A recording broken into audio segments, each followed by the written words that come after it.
So what would be stopping you from moving forward?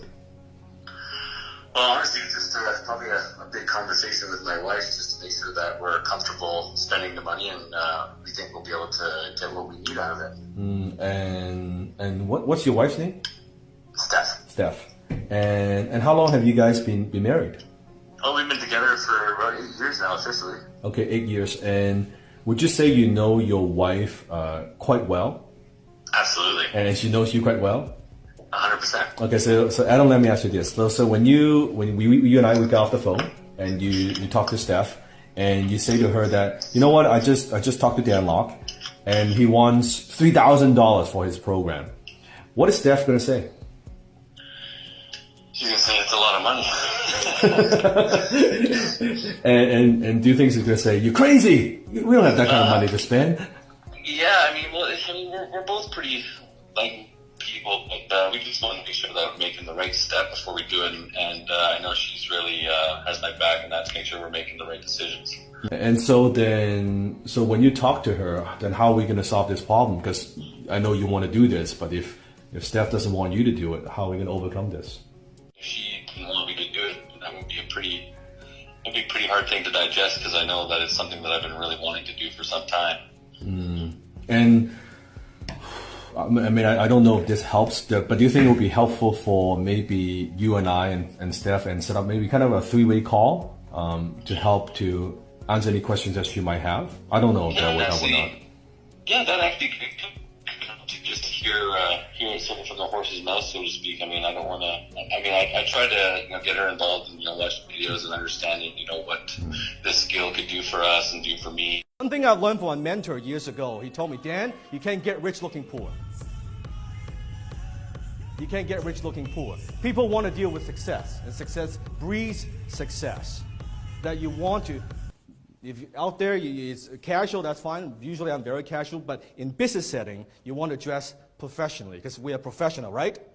Good. So we're just men in Babylon talk about pay yourself first. This is the pay yourself bucket, that 10%. Got it. Right? The thing I always say is not how much money you make, it's how much money you keep. Right. And it's not just how much money you keep, it's how well you invest that money.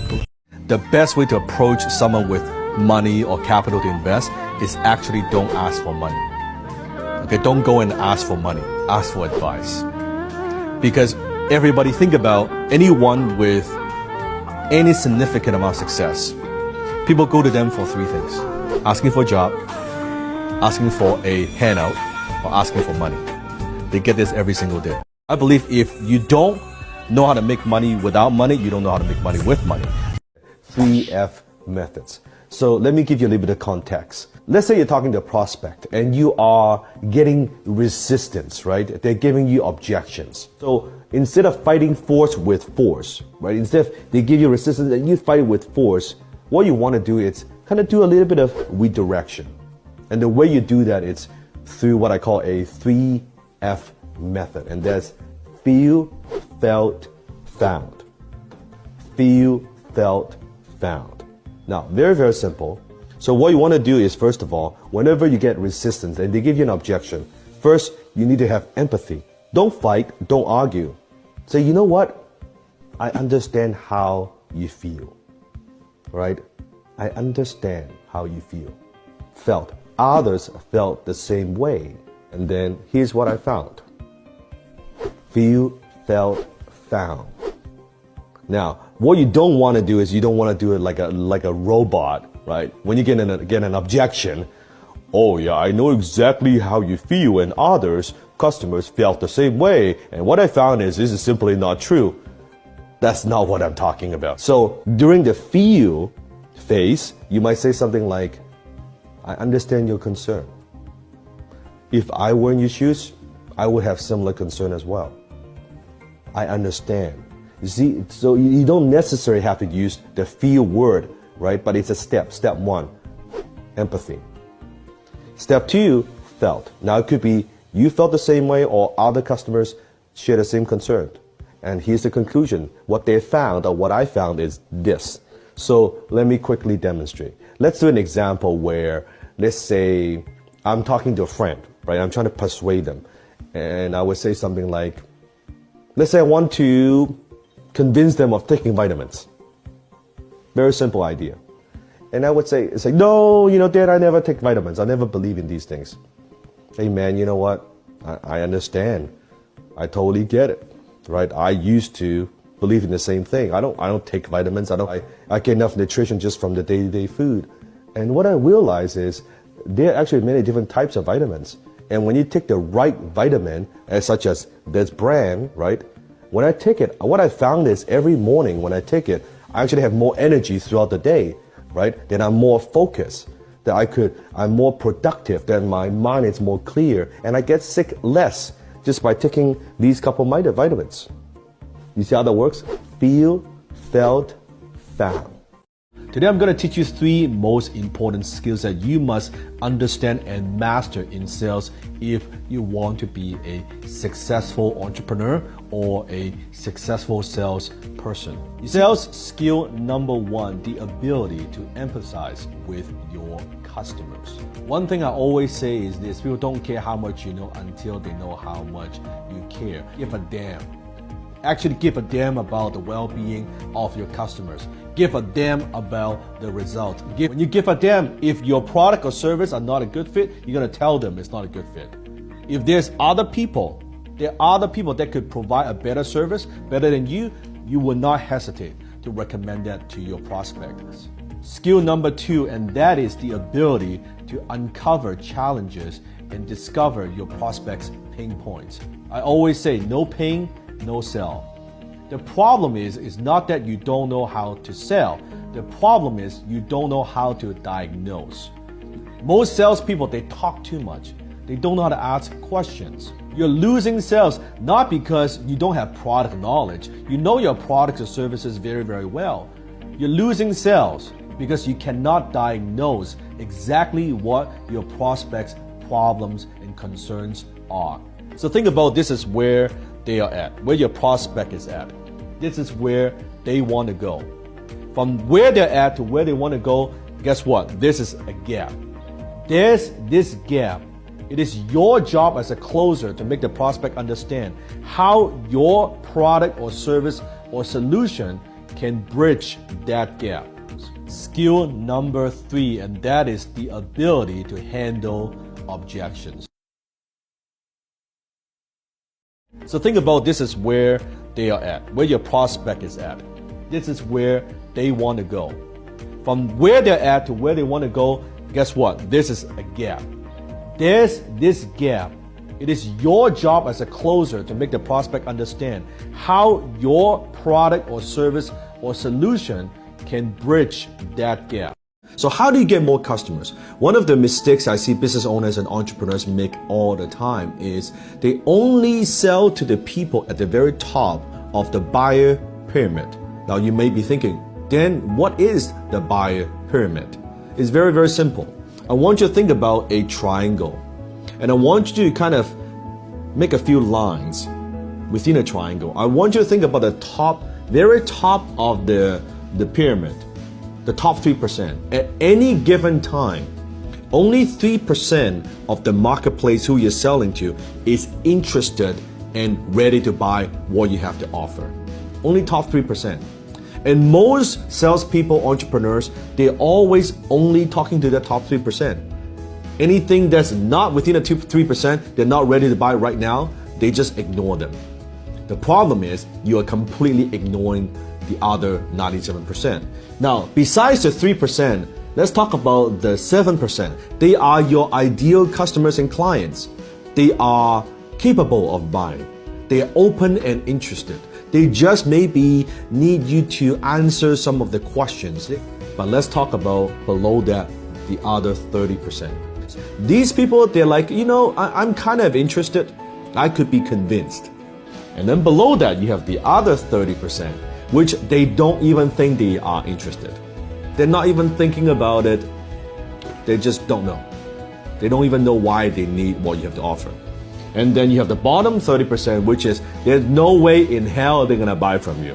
These are the people, it doesn't matter what you do, they don't like you, they don't trust you, they don't need what you sell. The easiest way for me to convince the rest of the percentage is to give you a sample, to give you a taste. If you're selling a service, if you're selling intangible, part of the reason why I have so many students in my high ticket closers program is I teach some of my sales techniques. You've seen some of it, closing techniques through YouTube. They get a taste of, okay, this is what Dan does. 1849, there are two types of entrepreneurs. The first type of entrepreneur is what I call the miner. They are the ones that they want to strike it rich by mining the gold. They would buy all the tools and all the equipment, and they'll find the perfect site and the perfect time and hire a lot of people. And they want to find gold and strike it rich. And a lot of them fail. And then you have the second type of entrepreneur, that is the shovel seller. They are the ones who became very, very rich by selling the tools, by selling the equipment, by selling the shovels to the gold miner. And a lot of them became multi-millionaires. So today I'm going to give you 7 pricing strategies. So then from now on, you know exactly how you should price your product or your service. Pricing strategy number 1, price to your competition. That means find out what your competitors are charging, and then maybe you charge kind of the same. Now sometimes I also see entrepreneurs, what they do is they would take the average prices of the, let's say, 3 top competitors. Pricing strategy number 2, price to pay the bills. Well, that might be good in the beginning in some cases that you are maybe entering a new marketplace. You're testing things to acquire a large volume of customers. Strategy number 3, and that is price to time. This is how much time am I spending on this particular task.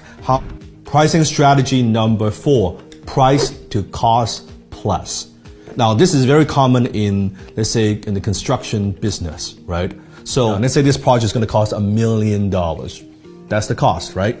And then you'll just add a 10-15% markup on that, right? Pricing strategy number 5, and that is price to the package. Now, I like this one. I use this one a lot. It means that you are creating an offer. You're creating a package. And simply, let's say the package, the total value is worth $10,000. And you're only charging your customers $1,000 or $2,000. The pricing strategy number 6, and that is price to positioning. What kind of positions you have in the marketplace? Why would someone pay me $10K to consult with them? Oh, that's a lot of money. Supply and demand. Supply and demand. When you understand basic economics, if you have a lot of demand, and you have very little supply, and supply in this case is my time. We only have 24 hours a day. You can now charge a lot more money. Pricing strategy number 7, price to value. This is my favorite because that's how I like to buy things as well. When you tell them the price, they say it's $10,000, it's $50,000, it's $100,000. Right there, the minute you gave them the price, you've lost your power. Because now, all you could do is wait for your client to say, you know what, nope, that's too expensive. Nope, I don't want to pay for that. Or nope, that's not what we thought that we were going to spend. So if it's in the very beginning of the conversation, when your client is asking you, so how much is it exactly? You would simply reply, it depends. It depends. And then they might say something like, well, it depends on what? Well, it depends on exactly what you're looking for. So why don't you tell me a little bit about what you're looking for? Boom, you go back to their needs. Now, if it's somewhere, let's say after the middle of the conversation, it's the end that you've done everything that I teach you. You are qualifying them. You found out about their needs. You've done all those steps, and now it's more near the end. You are actually talking about money, and they say, well, how much is it? Now, whenever you give them a price, let's say it's $10,000. You don't just say, well, how much is it? Or it's $10,000. Oh, and then all they're going to say is either it's okay, but most people, they would say, oh, it's too expensive, it's more than I thought. It's a natural response from your buyer. So what do? You want to also continuously ask the next question. So it would sound something like this. Well, how much is it? It's $10,000. Are you comfortable spending that kind of money? Or it's $10,000. Is that within your budget? So right there, you take the next question and you go deeper, right? You go to the next step. Sometimes, if it's somewhere in the middle of the conversation, they ask you, well, how much does it cost? If they are pushing and pushing and pushing, you can also give them a range. You give them a range of, it depends on what you need. Let's say you are a graphic design person and you are developing a logo or a brand or something for them. And they're asking, well, how much is it going to cost me to do all these design packages and all that? Well, anywhere from $5,000 to $10,000. How do you feel about that? And you just shh and listen and see what they have to say. So here's what you say. Mr. Prospect, I understand that you are too busy to with me because I am busy also. Maybe you're saying that because you're not so sure if I could provide you with enough value during an appointment for you to take time away from your busy schedule. Now, second part, you say this. I'm not going to ask you to invest time with me unless I know I could ask you several questions to help you to clarify your core goals so you can make a better decision in the days and weeks ahead when it comes to what to do about blank problem. What does Tuesday at 2 p.m. look? Go ahead, sell me this pen.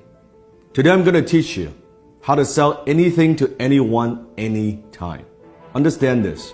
People don't buy because of logic. People buy because of emotion and they justify it with logic. That by buying this item is going to help other people. Have you noticed sometimes even there are companies out there, if you buy this particular product, they're going to donate a certain amount to charities? Maybe you buy because of generosity. Maybe because of shame, that if I don't buy this, I'll look foolish. Number two, people very often, they're buying something because they have a problem they want solved. They want to buy their way out of that problem. People don't buy the drill, they want a hole on the wall. Number three, people don't buy products and services, they buy stories. How do you add emotions to a commodity, a pen? What's the difference between a $2 pen like this or an $800 Mont Blanc John F. Kennedy limited edition exclusive pen?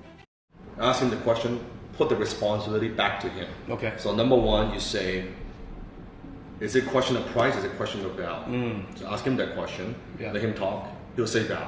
Got it. And then the second thing you would say is, well, there are a lot of people who are a lot cheaper than Dan. A lot of different options. Why didn't you go with them? Yes. Why are we talking on the phone today? Yes. So circle back to that, to his needs, his pain point. The pain point is when it goes from 3 to 6. Yes. And then you ask him the question, why do you think people pay Dan that kind of money? So we don't justify the value, let him justify his own value. Okay. And number three, last, yes. Yes. Are you looking for price, a cheap price, or looking for results?